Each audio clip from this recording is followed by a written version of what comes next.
समय की बात है। एक छोटे से गांव में श्यामू नाम का लड़का अपनी बहन और पत्नी के साथ एक छोटे से घर में रहता था। श्यामू का घर था तो बहुत छोटा, लेकिन बहुत खूबसूरत और साफ सुथरा था। उसकी वजह थी उसकी छोटी बहन सुखी, जो बहुत ही सलीकेमंद और खुश मिजाज लड़की थी। वो बचपन से ही घर के कामकाज में अपने माता पिता का हाथ बटाती थी और उनके गुजर जाने के बाद उसने सारा घर संभाल रखा था। यही वजह थी कि गांव की सब औरतें उसकी बहुत तारीफ करती थी और उससे अक्सर मिलने आती थी।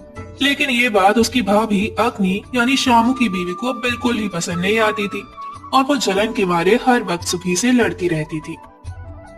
ये क्या किया? झमकता लगा हुआ है, शाम का खाना नहीं बनाना क्या?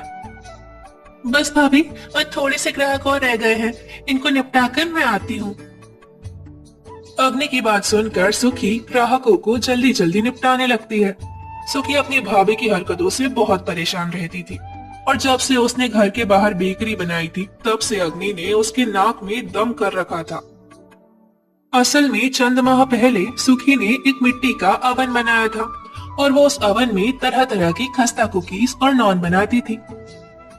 गांव के सभी लोग, बल्कि इर्द गिर्द के गांव के लोग भी उसके पास कुकीज और नॉन खरीदने आते थे, जिसकी वजह से उसके पास काफी आमदनी आने लगी थी।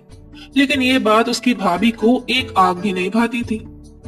वो दिल ही दिल में बेकरी पर कब्जा करने की सोचने लगी, तो बस शाम को शामू जैसे ही घर आता वो सुखी की बुराइयां करने लगती।